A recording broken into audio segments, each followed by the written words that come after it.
Yes, that's right, it's Joe here for Joyrider TV. Yes, that's right. We're going to be looking at everything you need to know about your new catamaran for those of you who are converting from other types of sailing boat, keel boats, monohulls, yachts, anything else onto a catamaran. All right. Okay, so we found ourselves with a pile of bits which we're hoping to go sailing on. Yes, it's a catamaran. Okay, so with the mast, we want to check. Firstly, we have got a main halyard where on a boat like the Hobie 16, half of it will be rope and the other half will be wire. So just check that that's all there. And while you're checking everything, check the quality of everything as well, of course. And then as we go down the mast, we get to the hounds where all the rigging attaches. Now, on the hounds, we're looking for minimum, we're looking for a forestay that will go to the front of the boat. We're looking for a pair of shrouds, one on either side. We're looking for a jib halyard if your type of boat has a jib. And then we might have a pair or two pairs of trapeze wires as well. And that would all go on to one or two shackles at the hounds. Okay, and then what's a good idea is to take your trusty pair of pliers and just tighten all this lot up before we put the mast up. It's a good idea to check the quality of the rigging while you're here. If up here, where the rigging is spliced, if you can see any wires that are coming astray, then that's a sign that we need to replace that.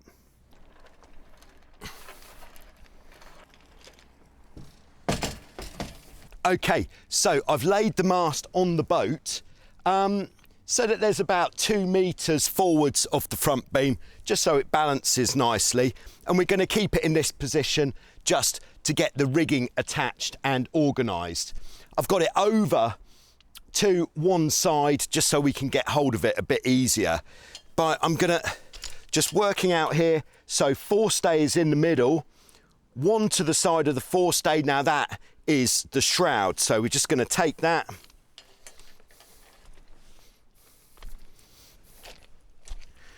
So I'm just gonna connect this now, and the shroud's gonna connect onto the 4th hole on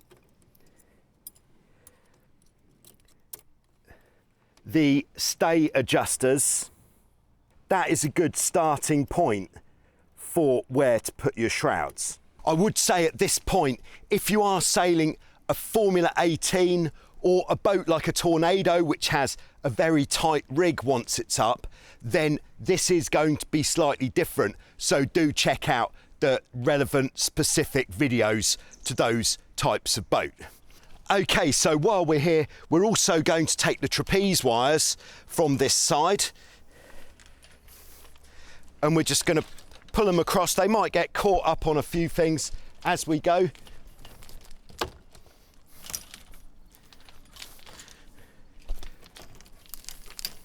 And we're just taking that nice and wide. Okay, we're then going to take the forestay wire all the way down to the bottom of the mast. We've just poked through here just so that we're going to have it handy when we need to get hold of that bad boy. And then we're going to do the same with the shroud and the trapeze wires on this side. One other piece of rigging which is essential on a catamaran, because we've got 2 hulls, we've got bridle wires which go to hold the mast up at the front because we haven't got a central point. So what we're looking for is a wire coming from each hull. It goes to a central shackle which goes onto a chain plate, and the way that I like to rig my boat is with 2 chain plates. You can check that out here while we do that. Last thing before we go to put the mast up on the 16 or similar is this should have what's called a mast pivot bearing, which is basically a plastic disc.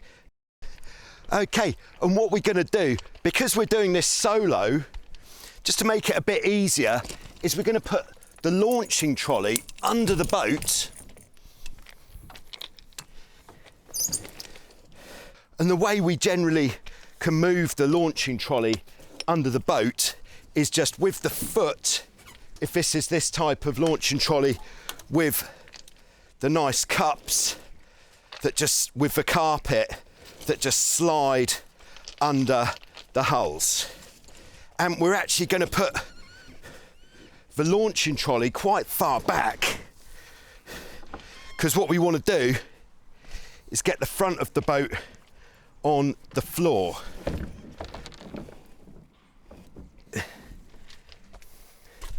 So I'm actually just rolling it back foot on the tyres there.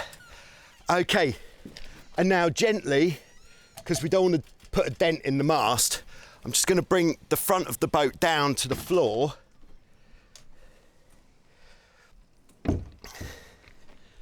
And then this just means we're going to have gravity to help us when we're putting up the mast. So you might have noticed that behind the boat is actually a shipping container. This is not by any accident, because what we want to do for solo mast hoisting is we want to get the back of the mast as high up as possible, which is going to help us.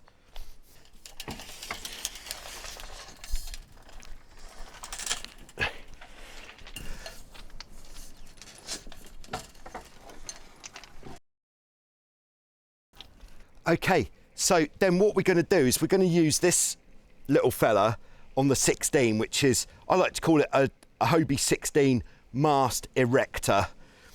And if I just move this to the side so we can see, the bottom part, the thin part, just pins in here. This is just going to stop the mast from jumping out while we're putting it up, especially useful for single-handed. And then the bottom part, this can take a bit of a wiggle.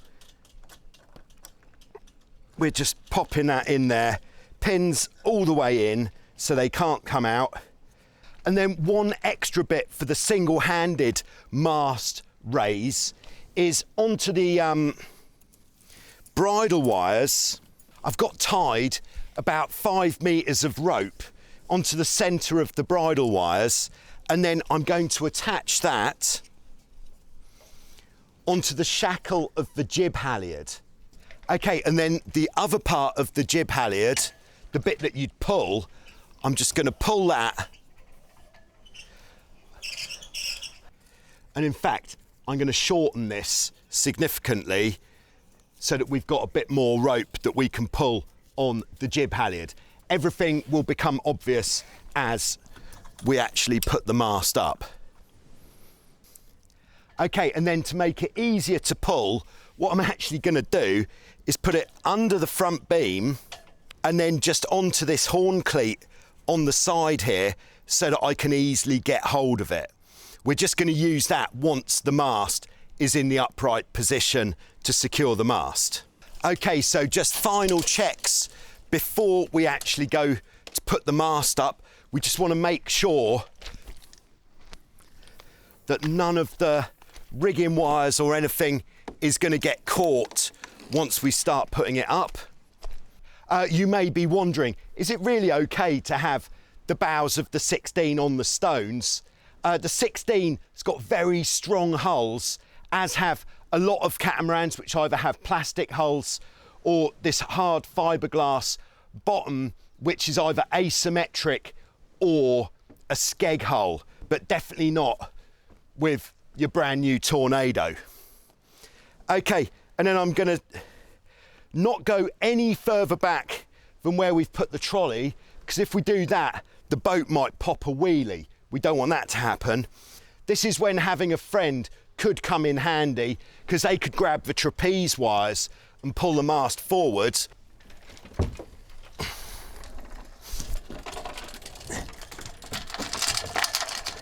And I'm now just going to pull the jib halyard to hold it up while we get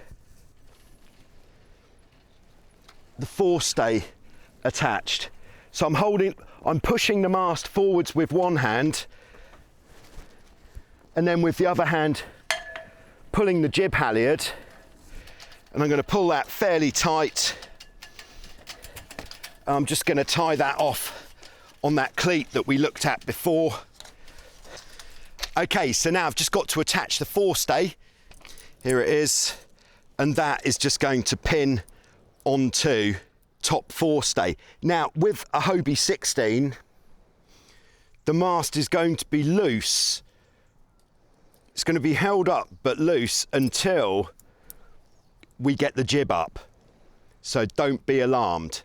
Okay, and then with this style of jib halyard, to get it ready for putting the jib up, we're going to go through the middle of this block at the bottom, then through this block, and then what I'm going to do just to keep it tidy is just put it through the shackle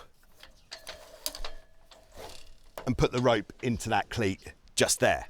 All of this rope that we use to hoist the mast can now be taken off, and then we're going to pull the launcher trolley forwards. So just going to tilt the boat back, and then we can take both of the ropes in one hand, and then with the other hand just support the front of the boat, and then we can just slide the trolley forwards. And we're just going to bring it forwards enough so that the front of the boat is resting on the trolley, but the boat is stable now. All right, easy. So we've got our trapeze elastic coming through the trampoline. This is already done. And the way that we're attaching these is using a lark's head. So we've got a fairly long bowline tied in the rope. We've got a knot on the end of here. Again, we've made all sorts of videos explaining the trapeze system fully if you need more on that. And then the helms trapeze, we've already got the elastic attached on one side. What we're going to do is actually pass that underneath the raised part of the trampoline, and we're going to take it across to the other side. Here we go. And now we can attach that to the other trapeze wire. Okay, very important that we take the mast erecting bracket off before we sail. So this is going to require a little bit of grunt. Just going to get hold of the mast, pull it up a little bit. And then there we are. Now the mast is free to rotate. This is a Malcheski Composites Pro Joyrider. Nice. All right, so that is just going to simply pin through here. Other boats might have a connection more similar to the rubber universal joint that you'd have on a monohull.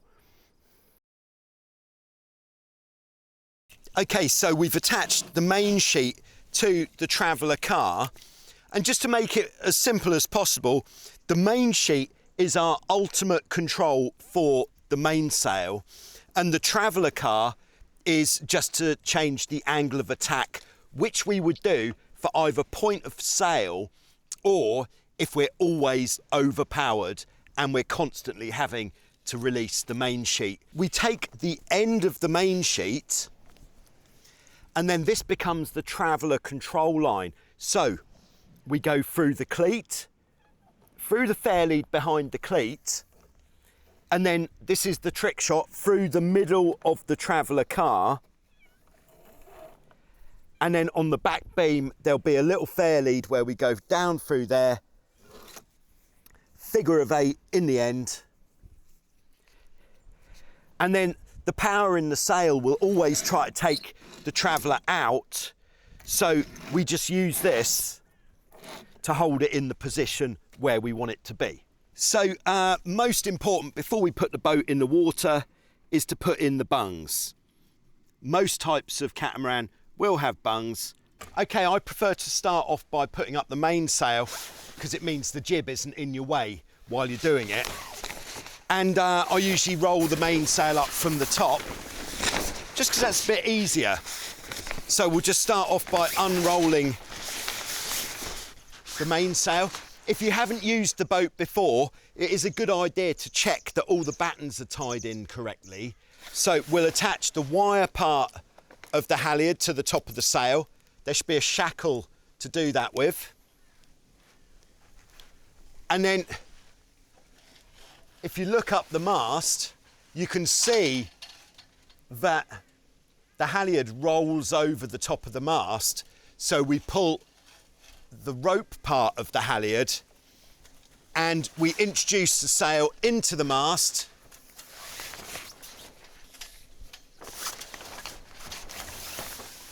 And then making sure that the battens aren't getting caught on anything, we just need to feed it in and pull it up. Again, this is easier if you have got someone to help you. Okay, and then to lock the sail in, I'm just going to pull it until I feel that it stops. And then I'm going to take the wire part in towards the mast. And then that's going to lock in. Because what we have is a little fork on the front of the mast and an extra grommet on the wire halyard, which that locates into and stops it from coming down.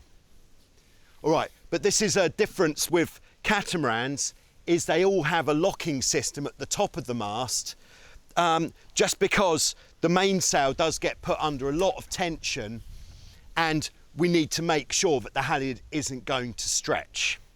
Once that's up, this is a Hobie 16 thing, take your halyard and just pass it behind the shroud, behind the trapeze wires, and then we've got the horn cleat on the side of the mast where we can just cleat that off, and the purpose for this is really just keeping it tidy. We've got 2 pockets on the trampoline.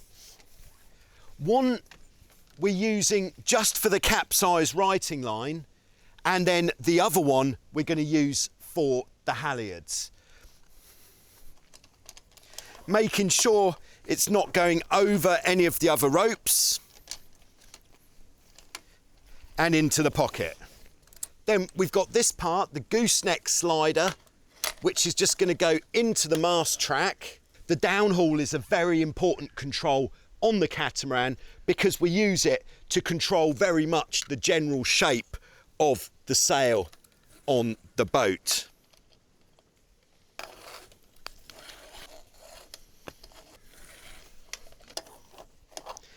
There it is, done. But with the downhaul, what we're going to do is leave it loose, laced up but loose, until we're actually ready to start sailing. You can see very much that the sail doesn't have any shape, but when we pull the downhaul on, it pulls the shape into the sail.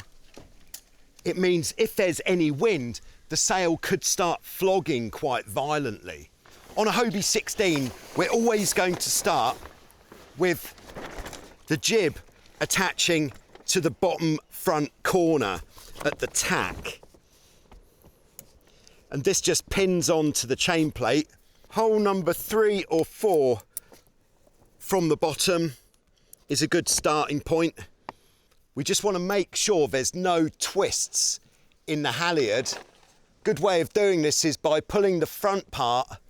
That makes it easier to see up the halyard what's going on. Okay, and then on a 16 we've got one hank that goes onto the forestay. Just one. Okay, we can now start pulling the sail up, watching that the battens don't get caught.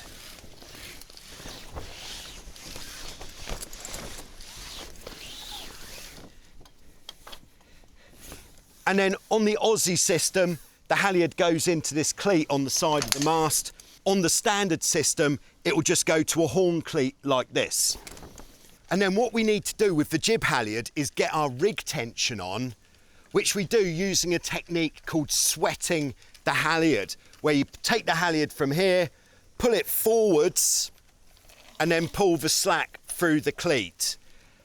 And then what we want is to have this pretty tight.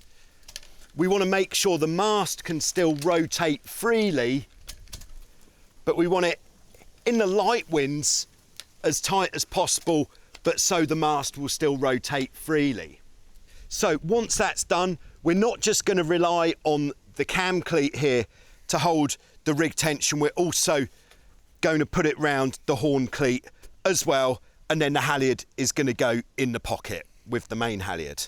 As well as having a main sheet traveller, on many catamarans you might have a jib traveller as well. Now the jib traveller is basically going to mirror the traveller on the main sheet. Whatever we do with the traveller on the main sheet, we're going to do exactly the same as a percentage with the jib traveller. So we just need to rig this up. The jib sheets will almost always have a purchase so that we can pull it in tighter. So on this one, it's left with the blocks on the clew of the jib. And then we'll go through both sides. Continuous jib sheets, standard. Okay, so just the last things to check before we put her in the water.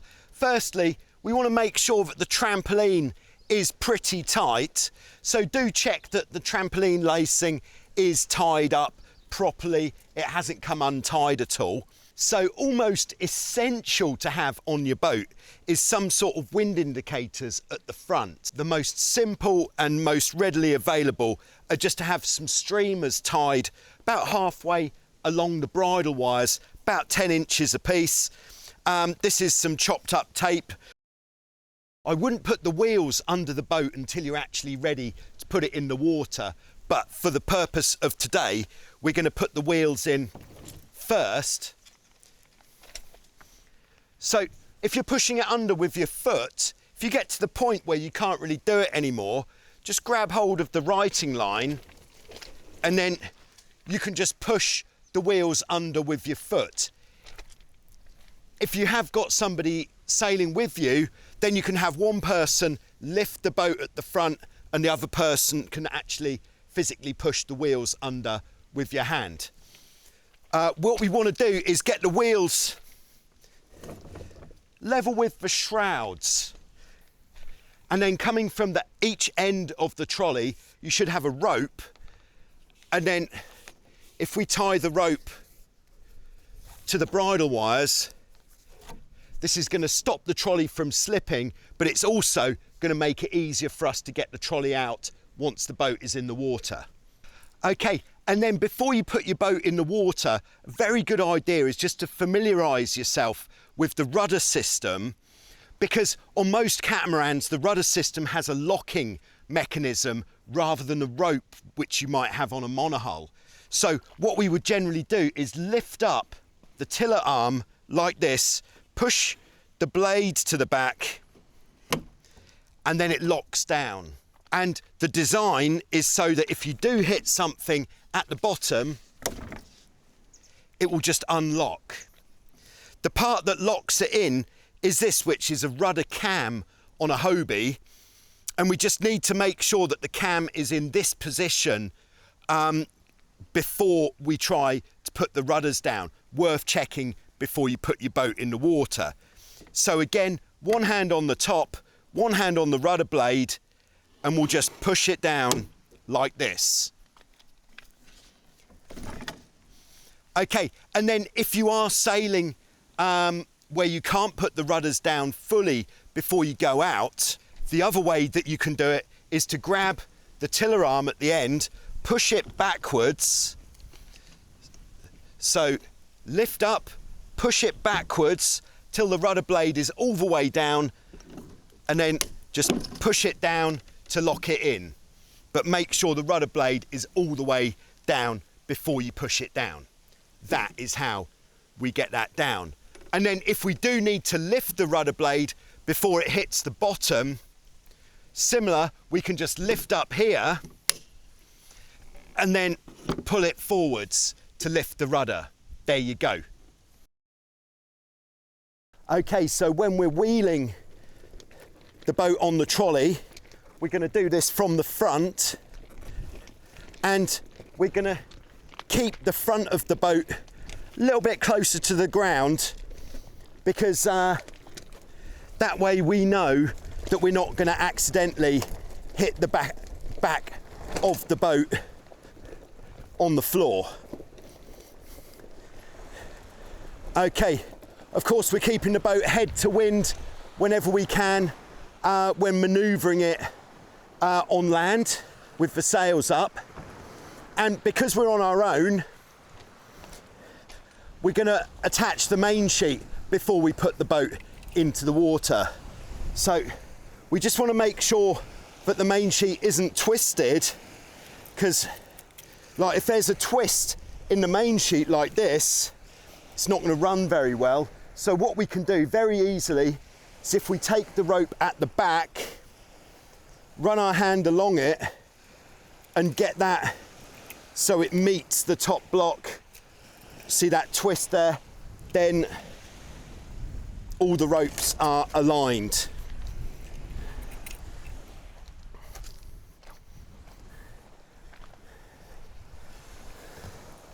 And then I'd say it's well worth fitting your boat with a snap shackle to put onto the boom. This makes it much easier and faster to get that bad boy on there. Okay, so when we're about to go down the beach, same with any other sort of boat, it's quite a steep beach. We just don't want to get run over, so we're just going to be really quick to put the brakes on, especially in, there we go, oh, in the steep parts. Okay, and in we go. Very nice. Okay, we made it. What we can do is use these ropes to pull the wheels out.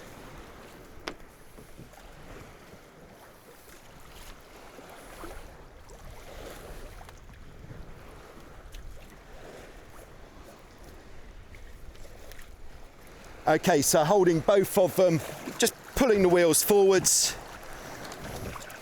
till we can get hold of the bar in the middle. Now, to get the wheels on the beach, I'm on my own, so I am going to have to push the boat onto the beach a little bit. Now again, like we said before, with a boat with very hard hulls, like the Hobie 16, or anything made of plastic, or anything with skeg hulls, you can get away with doing this on a stony beach, as long as it's not pointy stones. So, first big thing with cat sailing, always hold the boat at the front in the water. If you start holding it further back, the boat, unless you're careful, is going to try to sail away from you, and because the boat's going to start to pivot from here, we can see it turning, and then if we let that continue, she's going to want to sail away. In fact, I'll uncleat the jib there. Okay, but we are going to need to put a little bit of rudder down. So I'm coming to the back, but I'm being very mindful to keep the boat pointing into the wind. And the water's deep enough here so I can actually lock the rudders all the way down. Again, being very careful to keep the boat into the wind.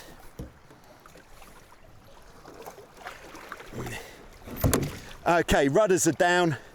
Taking the tiller extension round onto the side we're going to start on. Going to set off on starboard tack. And then when we're ready, just making sure with the rudders down we don't let the boat reverse to the beach, because that could break the rudder system. They're not designed to kick up going backwards. Okay, so I'm just going to let the boat bear away a little bit, and then once she's bore away a little bit, then going to get onto the boat. Okay, grabbing hold of the stick, and we are off. We're cat sailing, oh yes. So to go upwind, to get away from the beach, before I do anything else, just going to pull in a bit of main sheet, and then we can sail upwind much like on anything else. Going to bring the jib in now as well. Good idea for your first outing on your boat not to go out with too much wind, because it can be a bit intimidating on a catamaran for the first time if the wind is pretty strong. So this is probably about 8 to 10 knots, nice amount of wind. We're watching the telltales on the jib. With the jib sheeted in hard, I'm just making sure the jib traveller is not cleated. There we go. Now I can get the jib all the way into the middle. And although I was doing it just then, try to always keep a hand on the main sheet, because the main sheet is really what is going to save you from most forms of capsize, if not all forms of capsize. And then with the jib in tight, we're just steering the boat. We're on the upwind point of sail. We're just steering the boat by watching the jib, and we really can just use the main sheet to get the amount of power that we want. Now, we still haven't pulled the downhaul on, but that's because we need to tack, because there's a harbour wall in front of us. So first tack, here we go. We're close to the wind, jib in tight, telltales are saying we're close to the wind. We've checked the area we're going to tack into. Main sheet is tight but uncleated, so this is just a quick one. We'll go into more detail. Pushing away, jib's backed. When the jib backs, that means we've made it. Moving around the back of the boat and then getting the tiller extension round. We're just going to grab it near to the joint, bring it round, and then we're going to sit on the new side of the boat and get comfortable there. Okay, downhaul is going on. Pulling on enough downhaul just to get rid of the majority of the creases in the sail. And then jib coming across. So our kind of standard sailing position on the boat should be tiller extension over the back shoulder, main sheet in the front hand, and sitting quite close to the edge of the boat. If you're on a boat like a 16 with this kind of frame trampoline, definitely with the buttocks just touching the sidebars. If you're on a boat which has, you actually sit on the hulls, then definitely sitting on the hull rather than the trampoline, so we're definitely opposite the sails. Now, from this position, it's very convenient because we can actually get hold of the main sheet with both hands by putting our back arm over the tiller extension. We're then able to steer, no hands, by leaning forwards and backwards with a bit of downward pressure, but we've got both hands with which we can sheet in. So we're sailing upwind. Again, we can just bring in as much main sheet as we like for the power that we want. If this is feeling a bit lively, we can sheet out a little bit. But if we feel that we're having to sheet out all of the time because it's feeling a bit lively, we can let the traveller out like that. So then if I set the traveller at the tow strap, we can see then sheeting in tight, she's not as lively. All right, if we're letting the traveller out on the main that much, we need to also let the traveller out on the jib the same amount. So about half on the jib. There we go. Then we can bring the jib in tight. Yeah, so this wind strength is probably now about 10 knots. Very nice, I would have to say. Okay.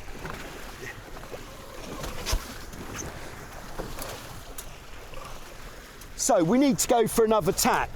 Our fundamentals in tacking the boat, a first point is we want to turn the boat through the wind the smallest amount possible. We want to have as small a tacking angle as possible, and we're going to achieve that by sailing as close to the wind as possible before we go into the tack. So the way we achieve that is we've got the jib in tight. If we have the main loose and we're sailing close to the wind, it's going to feel like we're hardly moving, which means you'll have to bear away to get the boat moving, which means we've then got a really big tacking angle.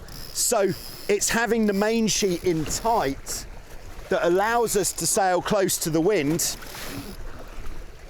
which means the tack is more likely to be successful. Okay, so this is point one, as close to the wind as possible. Point two, we're going to supervise the rudders all the way through the tack. And part of that is we're not going to move across the boat too soon. So action time is when the wind comes in the other side of the jib.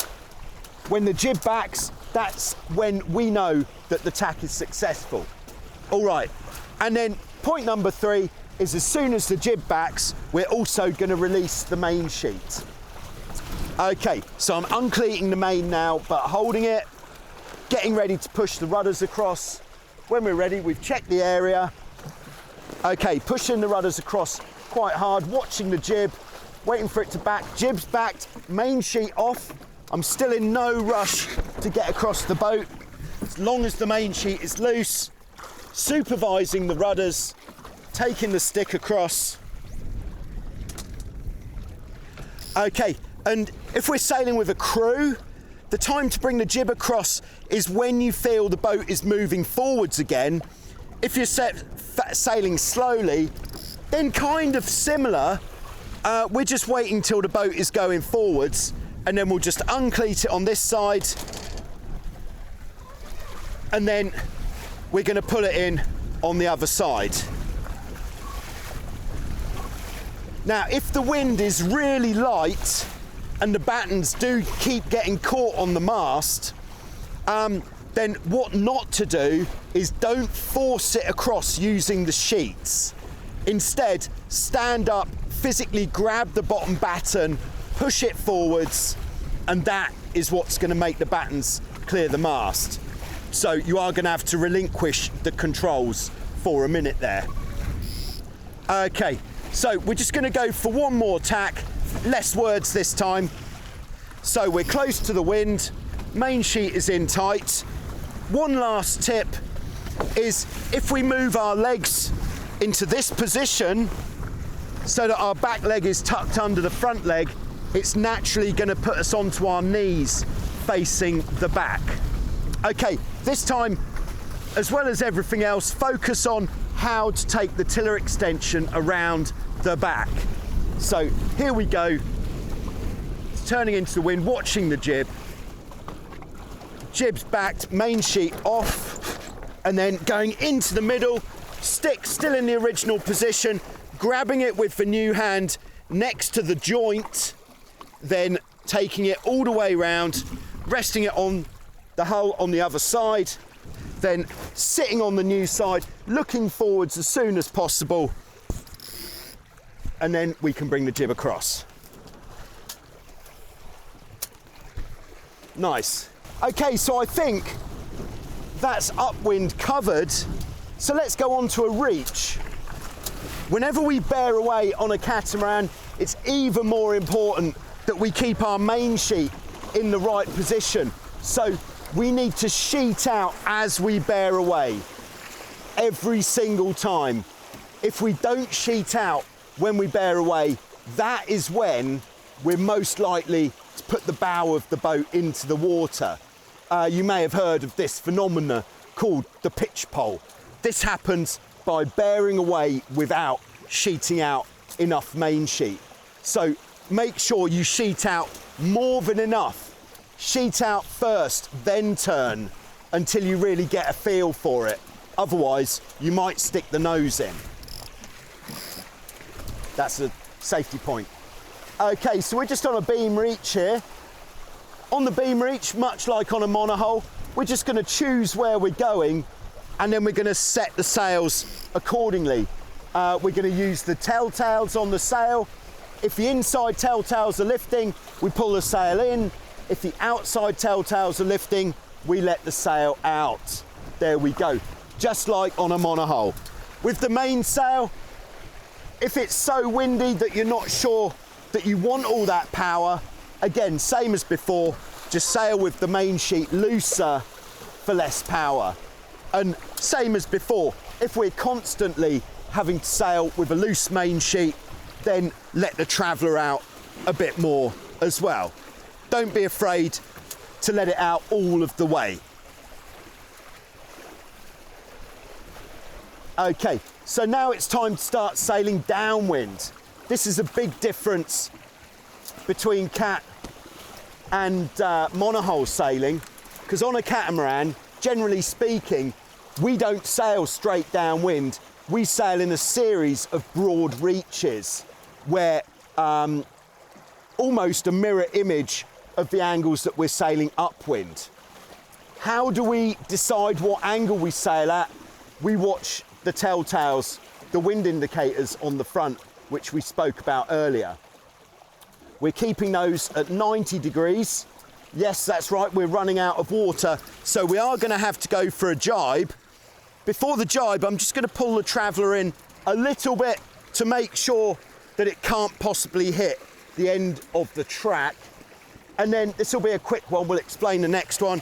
Going to go into the middle of the boat first, stick onto the new side, grabbing the stick the other side of the main sheet, then pushing, guiding the main sheet over one's head, and then as soon as we can, we're going to sit down and look forwards and then adjust our course so that we're getting these telltales flying at 90 degrees again. And then, like with the tacking, we can set the jib afterwards if we're single-handed. The jib is going to be very loose on the downwind.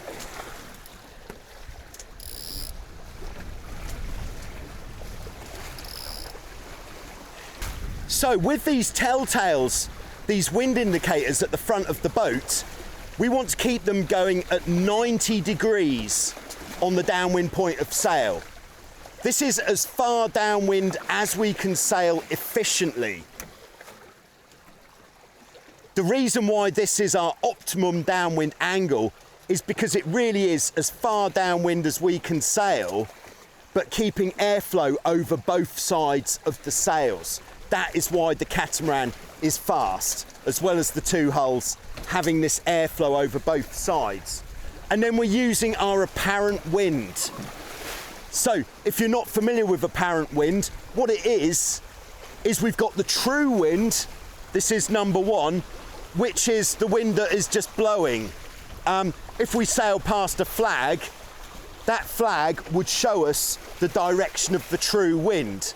But here, much like a lake, we can see the direction of the true wind by the direction of the chop. So the true wind is kind of like here, coming from our back corner. And then, in addition to the true wind, we have got our induced wind. Now, this is the wind that we're creating by moving forwards, which the only direction for that is absolutely on the nose, because that's the way that we're going.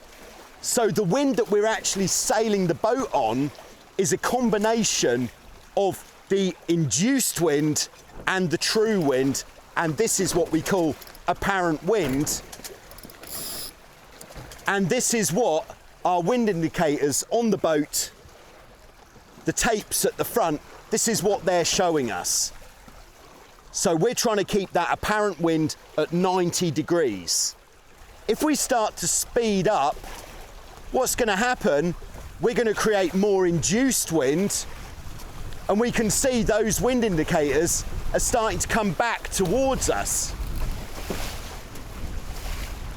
Okay, so if that happens and we're trying to sail efficiently downwind, we'll then just bear away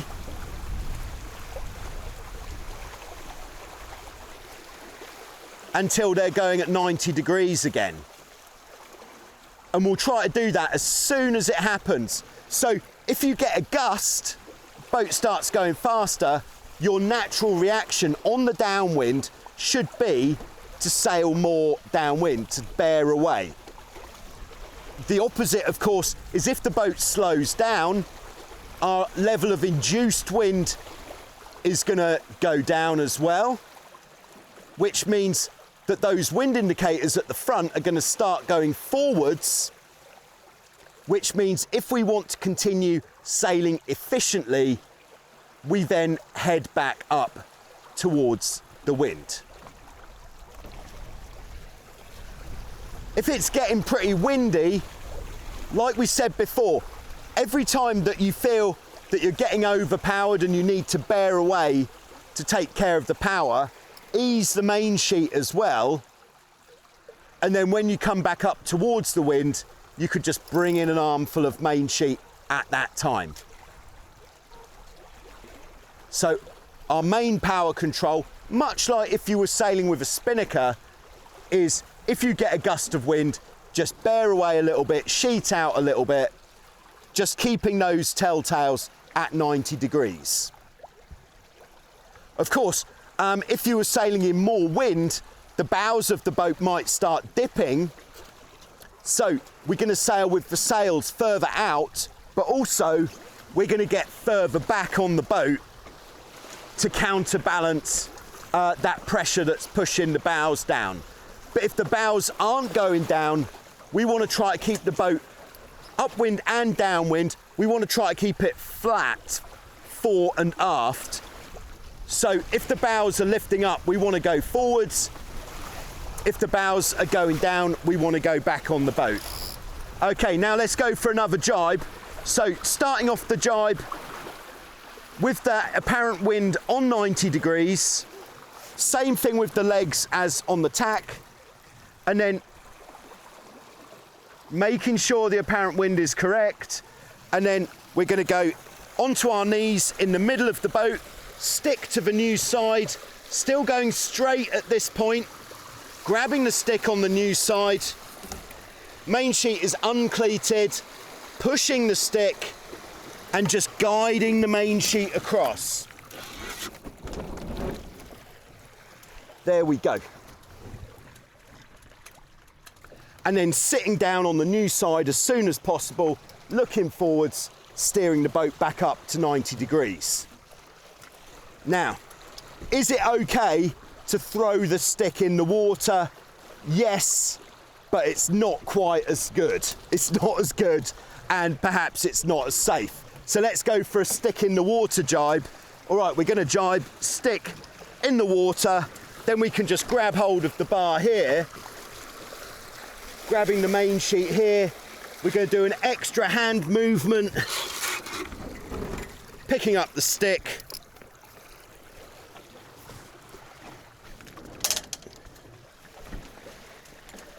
But the reason holding the stick like the first time is better is because it means that we don't have an arm between the traveller and the main sheet and where it's going to go. So let's go again, into the middle, grabbing the stick, pushing, main's coming across.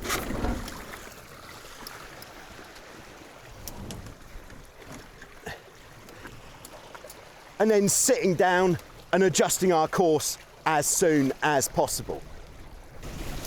What if we need to stop the boat for some reason? Well, much like on a monohull, if we let the main sheet all the way out, traveller is all the way out, and then we can just push the stick away without any pressure in the main sheet. As long as we don't try to steer up into the wind too fast, the boat is just going to stop. We can be more efficient, like on a monohull. If we bring the jib across to the wrong side and go full hove to, the boat is going to sit there really nicely for as long as you need. Okay, so just our key points with the actual sailing is, if in doubt, let the main sheet out. The main sheet is always going to be what saves you. So if you feel like you're going too fast, if you feel like the hull is starting to lift and you don't like it, or if you feel that the bows are going in, let the main sheet out and your amount of power will reduce. Exactly the same as a monohull. It just won't come off quite as quickly. So we've talked about capsizing sideways, how you avoid that, sheet out. Capsizing forwards, the pitch pole, how you avoid that, sheeting out, getting your weight further back. But there's a way that a catamaran can capsize that does not happen on a monohull, and that is the backwards capsize. If when you're tacking, you spend too much time at the back of the boat, especially if you're lucky enough to be in possession of a Hobie 14, if you spend too much time at the back of the boat, the bows of the boat can lift up and you can actually capsize backwards. This is a very interesting way to capsize. So the way to avoid that, don't spend too long at the back of the boat. The other way that this can happen is if you're ready for the trapeze and you find yourself swung round the back, that could lead to a backwards capsize as well. Okay, so heading back to the beach, how are we going to do this? Now, this is quite an easy landing because we've got so much space. So all we're going to do, it is a lee shore, which means the wind is blowing directly onto the beach. But all we're going to do is wait until we feel that we're in shallow enough water to be able to stand and hold the boat. Got the main sheet all the way out, jib sheet all the way out. And then I'm just going to turn the boat into the wind all the way, and I'm not getting off the boat until we have completely stopped. Now, fortunately, the rudders have come up, so I can lift these up now.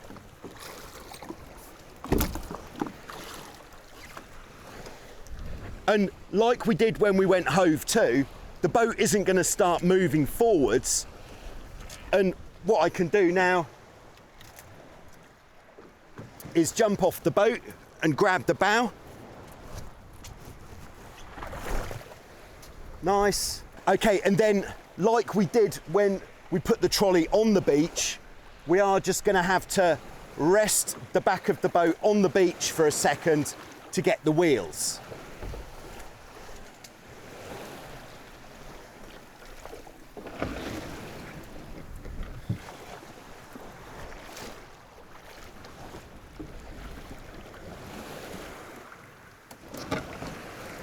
Okay, boat's going to sit there for a minute.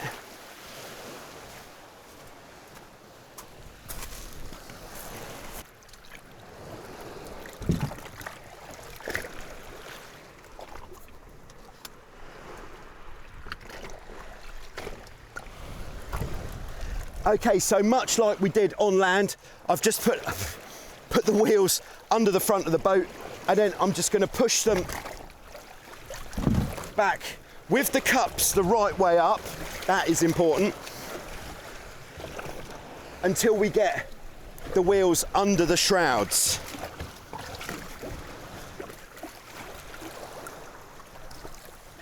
Okay, nice.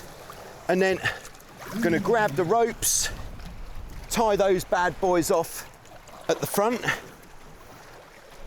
Okay, so there we go, ready to pull the boat out of the water. But I can tell that this beach is just way too steep. So what are we going to do?